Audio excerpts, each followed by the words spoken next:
Kalau masalah fisik itu sih relatif ya. Ada cowok yang suka nggak terlalu putih, sawo mateng, biar seksi gitu, esotis ya kan. Kalau dapat yang putih disuruh jemur dulu di pantai biar esotis. Kan itu ada juga yang suka putih, ada suka pendek, panjang. Tinggi bukan panjang, tinggi. Ada yang suka matanya sipit, ada suka mata besar, blok. Pokoknya itu relatif, tergantung selera masing-masing. Merawat tubuh itu ibadah, bermake up, berdandan, berhias diri untuk suami itu ibadah untuk para wanita gitu. Jadi agama juga penting karena seorang ibu itu menjadi madrasah pertama untuk anak-anaknya gitu. Jadi jangan kalian manfaatkan yang 4 ini itu, salah pahamkan dong, memanfaatkan ya, salah menggunakan gitu pemahamannya. Jangan kalian memilih dia karena harta, kalian memanfaatkan hartanya. Jangan kalian memilih keturunannya, kalian juga memanfaatkan keturunannya itu. Jangan kalian memilih dia karena fisik lalu kalian memamerkannya, karena seorang suami yang baik dia tidak pernah memamerkan istrinya gitu. Karena ekor itu tidak bisa membawa kepala, tapi kepala bisa membawa ekor.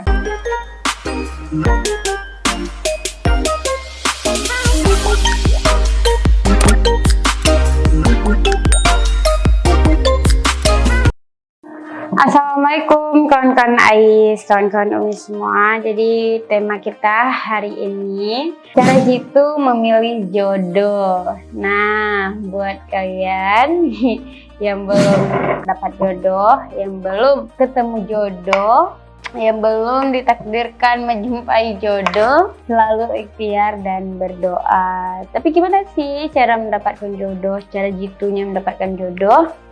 Jadi kita udah banyak mendengarkan ya cara memilih jodoh tuh kayak mana, cara jitu memilih jodoh tuh kayak mana.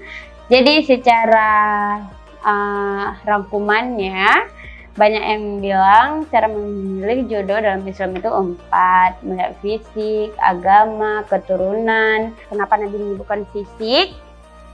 Fisik, nanti kita jelaskan kenapa fisik. Yang pertama fisik, agama, keturunan dan harta. Jadi secara garis besarnya itu ada 4. Kalau kita mendapatkan memilih yang lebih bagus kalau ada lebih daripada 4, tapi jarang ya.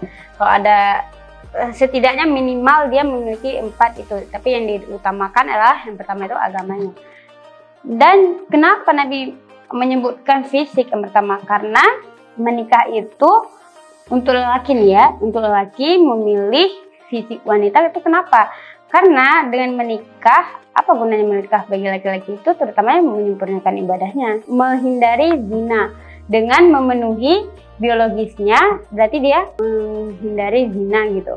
Dan dia menikah. Kenapa Nabi lebih menyarankan kepada agama? Tapi Nabi menyebutkan fisik yang pertama. Kenapa? Dengan fisik ini si lelaki ini bisa memenuhi biologisnya dia. Jadi selain kita melihat agamanya, kita juga melihat fisiknya. Suami pulang ke rumah melihat istrinya semenit pakai sandal langsung dilepas pergi lagi gitu ya kan, nggak betah di rumah. Jadi ya penting juga dilihat dari fisiknya biar dia nyaman gitu. Kalau masalah fisik itu sih relatif ya. Ada cowok yang suka nggak terlalu putih, sawo mateng, biar seksi gitu, esotis ya kan. Kalau dapat yang putih disuruh jemur dulu di pantai biar esotis. Kan itu ada juga yang suka putih, ada suka pendek, panjang. Tinggi bukan panjang, tinggi. Ada yang suka matanya sipit, ada suka mata besar, blok. Pokoknya itu relatif, tergantung selera masing-masing. Tapi jangan berlebihan kali lihat fisiknya sih. Si cowok ini kira-kira kegantengannya 50%. 60% lah, 65. Dia pengen ceweknya tuh harus 100% gitu. Hidungnya mancung, kulitnya putih seperti tembok yang di belakang. Hidungnya mancung, matanya blok kayak Barbie. Kalau jodoh alhamdulillah ya. Kalau kesampaian alhamdulillah, berarti rezeki dia ya kan. Nggak jodoh jangan memaksa kali kayak gitu. Pokoknya sesuai standarnya aja lah ya kan. Jadi ya kenapa disebutkan fisik ya, seorang suami itu menikah biar dia menghindari zina, biar dia memenuhi kebutuhan biologisnya. Dengan dia menikah dia terhindari dari zina. Lah udah menikah kok berzina itu kembali ke perempuan masing-masing, lebih memperhatikan penampilannya biar suaminya lebih nyaman melihat kita, lebih menarik di depan suami. Karena kenapa saya bilang skincare itu diperbolehkan untuk wanita, apalagi sudah menikah. Dia itu berskincarean, bermake up, berdandan, itu ibadah bagi dia. Jadi kenapa bapak-bapak jangan melarang untuk ibu-ibunya berskincarean, merawat diri, karena itu ibadah mereka untuk kalian para suaminya, biar mereka menjaga tubuhnya. Merawat tubuhnya itu kan buat suaminya juga, makanya dibilang merawat tubuh itu ibadah, bermake up, berdandan, berhias diri untuk suami itu ibadah untuk para wanita gitu.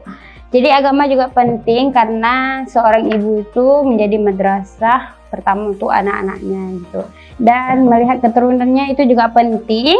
Makanya disebutkan 4 itu poin terbesar dalam memilih. Karena ada hal-hal lain itu di luar poin 4 besar ini. Kenapa disebutkan keturunannya? Kita harus melihat keturunannya, bukan harus keturunan raja gitu, bukan. Tapi keturunannya seperti apa, dia ada tanda kutip jalur apa gitu ya kan. Karena itu susah nilainya gitu. Karena buah itu tidak jauh jatuh dari pohonnya gitu.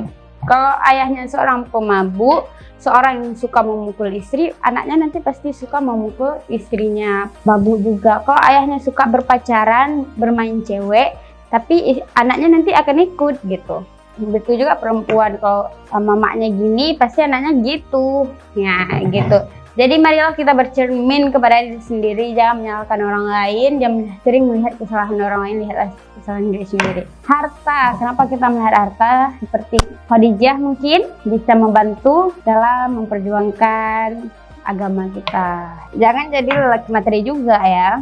Jadi garis besar dan poin dari 4 ini minimal yang harus kalian dapatkan ketika memilih jodoh. Tapi Nabi paling mengutamakan agamanya, kedua fisiknya gitu. Jadi jangan kalian manfaatkan yang 4 ini itu salah pahamkan, memanfaatkan ya, salah menggunakan gitu pemahamannya. Jangan kalian memilih dia karena harta, kalian memanfaatkan hartanya. Jangan kalian memilih keturunannya, kalian juga memanfaatkan keturunannya itu. Jangan kalian memilih dia karena fisik, lalu kalian memamerkannya. Karena seorang suami yang baik, dia tidak pernah memamerkan istrinya gitu. Dan yang terakhir tuh agama, ini yang paling penting. Kalian jangan membuat agama yang rusak, karena seperti saya bilang, seorang suami itu harus bisa menjadi imam, harus bisa menjadi kepala untuk istrinya. Karena seorang istri tidak bisa membawa suaminya, tapi seorang suami bisa membawa istrinya ke arah yang lebih baik gitu. Karena ekor itu tidak bisa membawa kepala, tapi kepala bisa membawa ekor. Sekian dari saya, mohon maaf kalau ada salah kata, salah sikap, salah perbuatan, lebih dan kurang mohon maaf. Wabillahi taufiq wal hidayah. Assalamualaikum warahmatullahi wabarakatuh.